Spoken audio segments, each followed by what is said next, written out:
Selamat malam, salam sejahtera. Ini isu yang paling menggemparkan kita malam ini apabila satu berita daripada Malaysia kini mengatakan Haji G hilang keabsahan sebagai pengerusi GRS. MOU tak sah, kata Ronald Kiandi. Wow, sebelum kita teruskan, tekan butang subscribe, oke? Baik.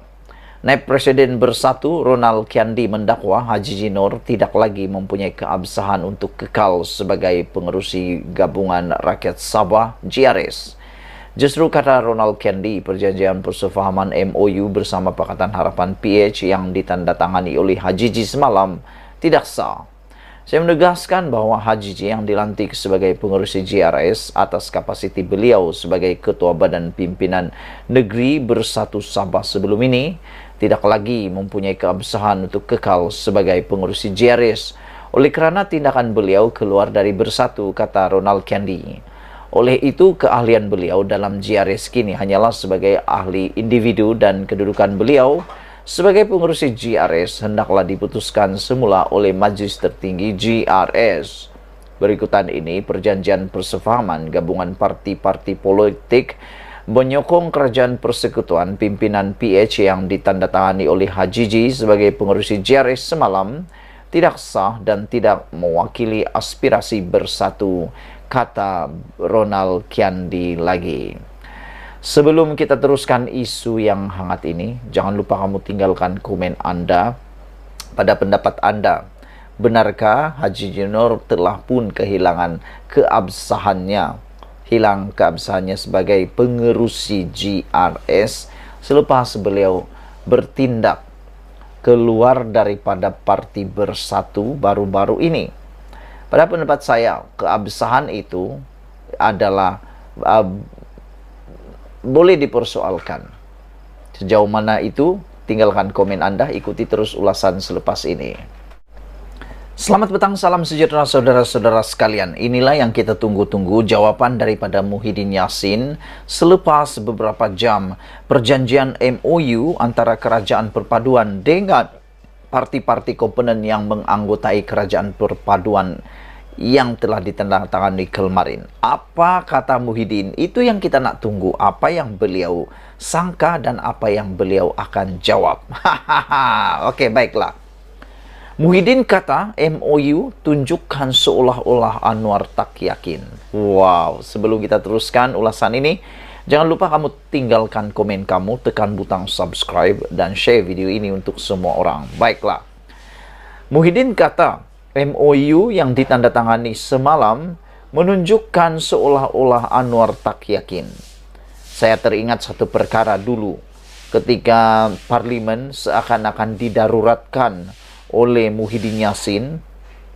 Perkara itu pun bukankah boleh dianggap dia tidak yakin dengan undi percaya kalau tiba-tiba berlaku?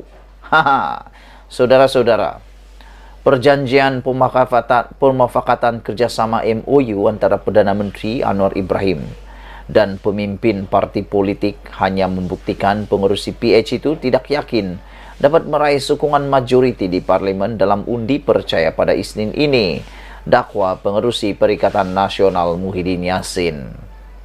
Dia membangkitkan klausa dalam MOU itu yang memaksa ahli Parlimen daripada parti kerajaan mengosongkan kerusi mereka jika mereka tidak menyokong Perdana Menteri dalam usul berkaitan undi percaya, rang undang-undang perbekalan atau sebarang usul berbentuk prosedur. Kata Muhyiddin, klausa sebegitu tidak ditetapkan dalam mana-mana perjanjian atau undang-undang sebelum ini. Memanglah kan, sebelum ini tidak pernah pun difikir oleh Muhyiddin. Tapi Anwar dapat fikir. Itulah kelebihan Datuk Seri Anwar Ibrahim. Perjanjian yang tidak berperlembagaan ini menunjukkan seolah-olahnya Perdana Menteri tidak yakin beliau akan mendapat sokongan majoriti ahli-ahli Dewan Rakyat, kata Muhyiddin. Yang menjadi persoalan saya ialah, satu ketika dahulu ketika Muhyiddin Yassin menjadi Perdana Menteri, beliau pun pernah menggantung Parlimen. Lama beliau tidak mengadakan sidang Parlimen sehingga Agung bertitah supaya diadakan segera persidangan Parlimen, tetapi Muhyiddin tetap melingah-lingahkannya. Bukankah itu lebih tidak yakin akan kemampuan beliau di Parlimen? Lebih baiklah cermin muka balik kalau macam begitulah orang kata. Sekiranya beliau yakin, kata Muhyiddin, maka tidak perlulah beliau mengambil tindakan yang tidak berperlembagaan ini. Masalahnya, ada beberapa orang di luar sana yang tak menyokong kerajaan perpaduan ini, dah mula cuba-cuba memancing dan memancing supaya ada ramai ahli parlimen yang akan mengganggu-gugat ketentraman, mengganggu-gugat ketidakstabilan, mengganggu-gugat kestabilan politik yang ada di Malaysia. Itulah masalahnya. Bila kata perjanjian ini tidak berperlembagaan, apalagi ya, menyebabkan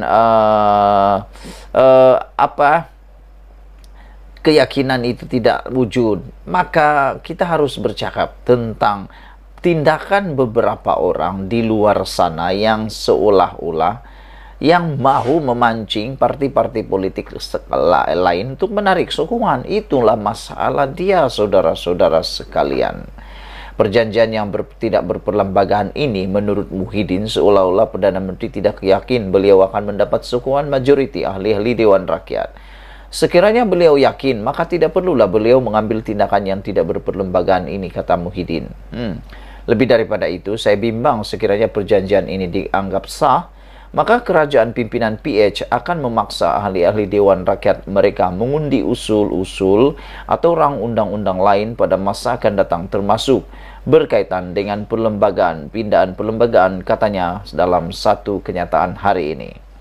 Antara perkara yang menjadi kontroversi dalam perjanjian itu ialah perkara 4 yang menetapkan bahawa ahli parlimen dalam kerajaan perpaduan yang gagal mengundi atau menyokong Perdana Menteri dalam usul seperti undi percaya, rang undang-undang perbekalan atau sebarang usul berbentuk prosedur yang mempunyai kesan kepada keabsahan kerajaan persekutuan, dikira meletak jawatan. Sebagai kesannya, kerusi ahli parlimen itu akan dikosongkan mengikut perkara 49E dalam kurungan 1 Perlembagaan Persekutuan, dan parti ahli parlimen terbabit perlu memberitahu Speaker Dewan Rakyat tentang kekosongan itu. Untuk notis diberikan kepada Suruhanjaya Pilihan Raya untuk mengadakan pilihan raya kecil. Muhyiddin yang juga bekas Perdana Menteri berkata ahli parlimen kerajaan tidak boleh dipaksa untuk memberikan undi tertentu, walaupun gabungan dalam kerajaan mempunyai persefahaman. Itulah masalah dia. Lain yang mengundi, lain yang tanda tangan, lain yang terlibat dalam perjanjian, lain pula yang bising. Yang menandatangani perjanjian ini tak bising pula, tapi Muhyiddin pula yang tak terlibat langsung bising pula. Apa sebenarnya mereka takut? Anda undilah ikut kehendak kamu sendiri. Tapi biarlah kerajaan itu dengan perjanjian mereka sendiri.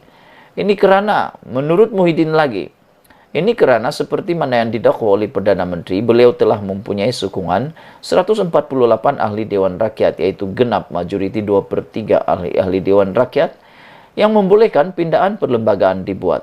Sekiranya perjanjian persefahaman yang berunsur kedokteran ini dianggap sah, maka tidak mustahil pindahan perlembagaan yang bertentangan dengan naluri ahli-ahli Dewan Rakyat dan nilai masyarakat di negara ini akan diluluskan oleh Dewan Rakyat secara paksa, kata Muhyiddin. Saya pikir ini sampai keterlaluan lah apa yang Muhyiddin fikirkan ini. Kan? Tidaklah sampai ke sana. Saya pikir tidak sampai ke sana lah apa yang Muhyiddin cakap ini. Belum ada bukti dan saya pikir tidak mungkinlah sampai ke sana yang Anwar akan fikirkan. Mungkinkah ini hanya satu sandiwara daripada Muhyiddin Yassin kerana tidak puas hati, tidak dapat mengganggu-gugat lagi kerajaan pimpinan Datuk Seri Anwar Ibrahim ini. Sebab dengan perjanjian ini pastilah ianya tidak dapat mengganggu-gugat Datuk Seri Anwar Ibrahim selama 5 tahun lagi. Dan paling penting bukan Datuk Seri Anwar Ibrahim sebenarnya. Kerajaan yang ada sekarang ini bukan kerajaan Anwar Ibrahim, tetapi kerajaan pimpinan Anwar Ibrahim ini akan kekal stabil sekurang-kurangnya 5 tahun lagi. Jadi kita berharap reda sajalah untuk semua yang lain. Tak perlulah meroyan. Dan paling penting, jalankan tugas sebagai pembangkang yang paling dinamik, paling hebat, paling mantap untuk kita di Malaysia ini. Jadi jangan lagi lah mengatakan bahawa perjanjian itu tidak sah dan sebagainya. Perjanjian itu sah. Siapa yang cakap tidak sah? Tiada orang lain yang tidak sah cakap. Yang paling penting lagi, yang ikut tanda tangan itu tidak mengatakan pula tidak sah. Yang orang tidak terlibat dalam perjanjian itu pula yang kata tidak sah. Itu yang peliknya. Sekian dulu untuk kali ini. Jangan lupa tinggalkan komen Anda, tekan butang subscribe. Bye-bye.